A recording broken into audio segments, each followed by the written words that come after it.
I believe that all the equipment that you need to do any project is all the equipment that you have right now.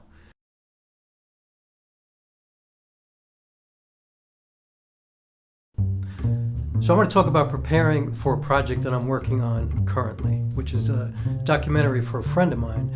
And I want to keep moving with this series of videos that I'm doing about preparation and my process.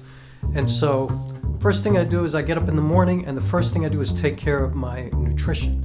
I drink probably a 16-ounce glass of cold water or room temperature water with lemon.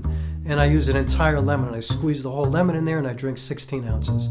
Then I take my probiotics, and I use something called BioK Plus every morning. I drink half the bottle. It's really, really powerful. They have different types. Some are dairy-based and some are non-dairy. I use the brown rice-based one, which is the blueberry. It's very low glycemic as well, so I get my probiotics done. At the same time, I take my calcium magnesium supplement, and then I let my body rest a little bit, maybe 15-20 minutes, and I make a smoothie in the morning. And the smoothie, I'm not going to get into the whole thing with the smoothie, but it's protein-based, but I also use a ton of greens, a lot of kale, and I take the rest of my supplements with that smoothie to kind of get my body running, to get the energy levels up so I can get started with my day. So yeah, I have protein in there, I have greens in there, I take my supplements, which is zinc and vitamin D3 and vitamin C and some other things. But basically I put lots of berries in there as well. Blackberries, blueberries, raspberries, fresh turmeric, fresh ginger, and I mean turmeric root. Like I chop it up and I put it in there, chop up the ginger, put it in there. I use water as a base. I don't use any other kind of anything as a base. I have a protein powder that I use. It's called Orgain. It's all organic. It's all real food ingredients, and it works for my body. You would have to check it out. I like the dark chocolate myself. I'm a chocolate fool, and I'm not eating a lot of sugar most of the time, so that's about it for my sugar cravings during the day, usually. So anyway, I take the smoothie, and then I let my body rest again for probably another 15 minutes or so, and I get on my stretching table and I stretch. And I take probably 45 minutes. It's a routine that I do. It's called active isolated stretching. I find it really powerful and amazing for my body, at least, and I think for anybody's body. Just Google Jim and Phil Wharton, W-H-A-R-T-O-N. I'll leave a link in the description for them.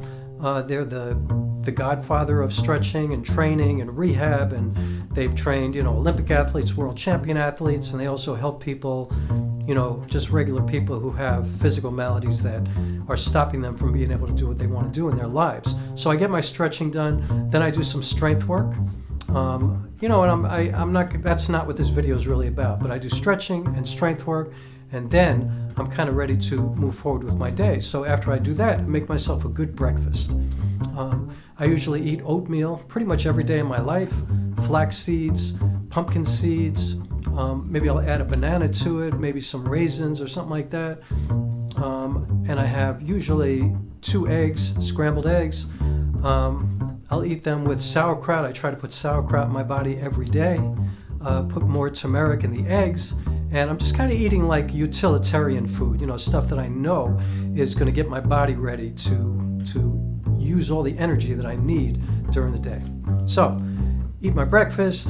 Usually I'll go out and run before I eat breakfast, but it's winter and I'm not doing that much right now, so I do a lot of walking right now in the winter because it's dangerous to run. I find places where I can jump rope. When I have a bike, I do ride a stationary bike. I have a wind trainer that I use, but I don't have a bike right now. It's in storage, which is a whole other story. But usually, I get out there and either walk or try to run in the snow, but I do some kind of cardiovascular work. Okay, shower, get ready for the day. Now, I'm working on this documentary, so what do I do? First of all, the night before, I have to make sure everything is charged. So, I have to make sure all my batteries are charged. I have 6 batteries for this camera, which is a Sony a6400. Make sure everything's fully charged.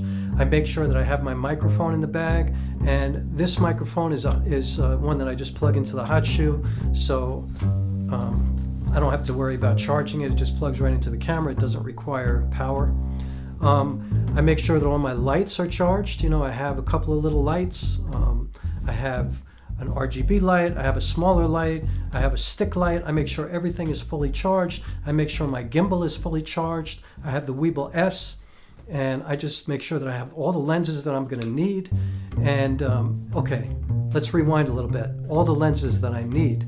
This is the most important part probably for me creatively. When I'm working on a project, and now, you know, I've shot a full-length feature film and I've been shooting with this camera for basically almost a year and a half, 2 years already. For me, the process of deciding which lens to use is a very spiritual kind of process. You know, it's like really about what kind of story am I trying to tell, you know? Like, am I going to use wide-angle lenses and get close to the lens with people's faces and make them look a little odd and have them distorted a little bit?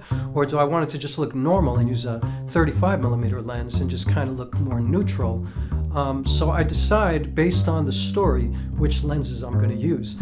I personally don't have a zoom lens right now, so I choose to take usually 2 prime lenses with me. I will take a wide-angle lens, usually say, for me, I'll take my 16mm, which is this Sigma right here, the 16mm f1.4, because on my crop sensor camera, that's a 24mm. So that's kind of a good, you know, wide enough look, but not crazy wide.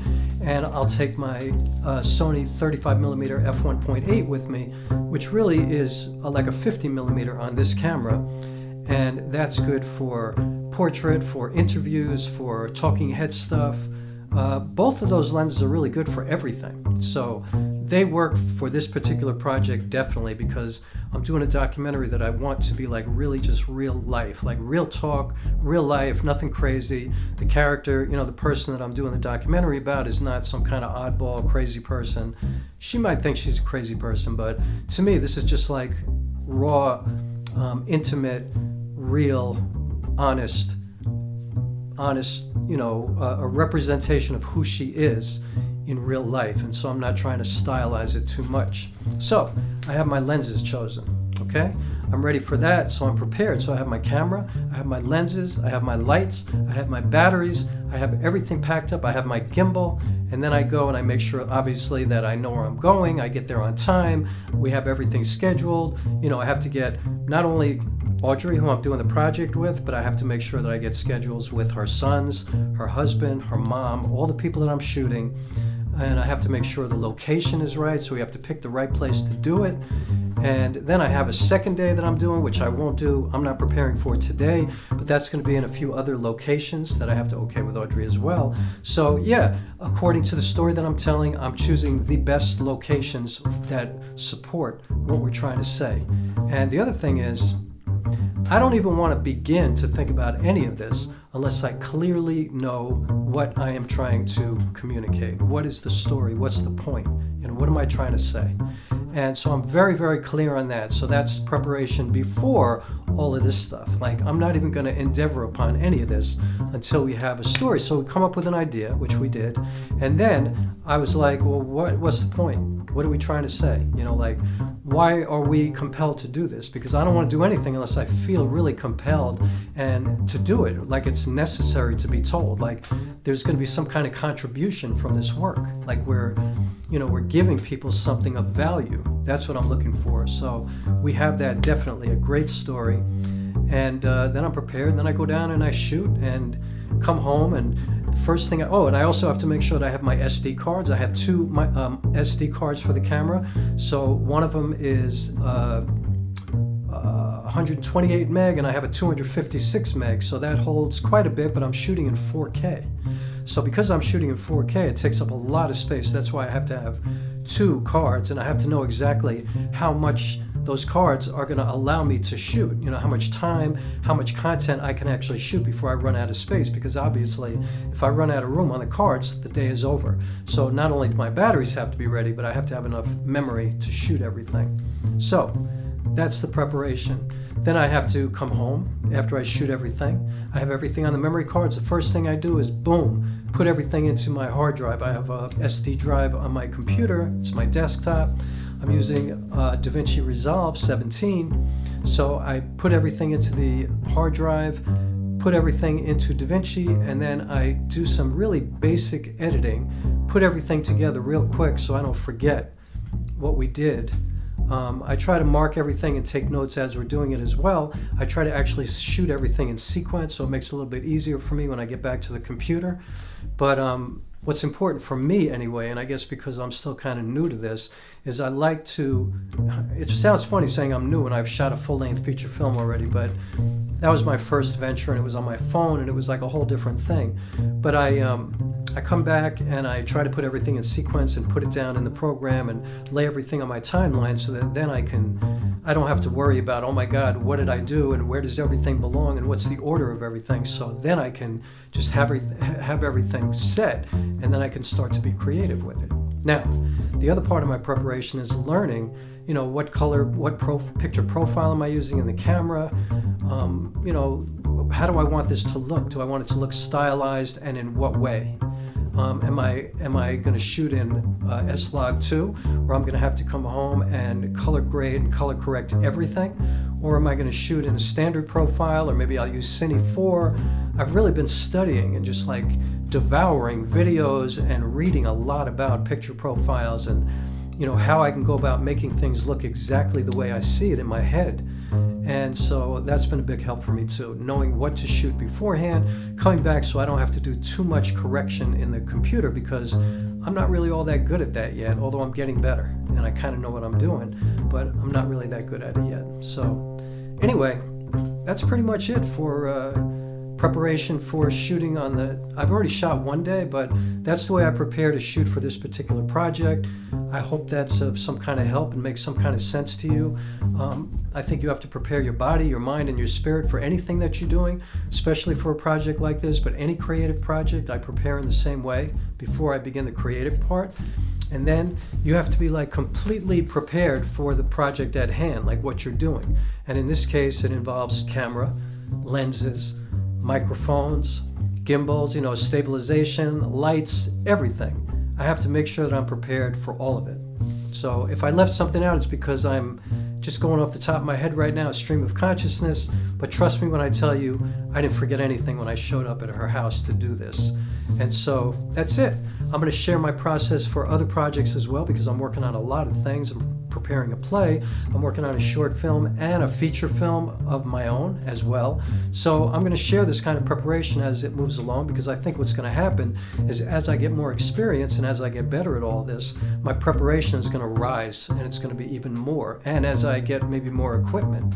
But I do want to say before I sign off that I believe that all the equipment that you need to do any project is all the equipment that you have right now.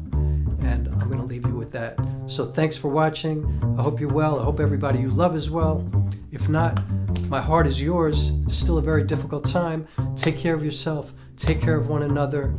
Do something positive today. And I will see you on the next one. Thank you so much for coming by. Please subscribe and please hit the like button. Peace.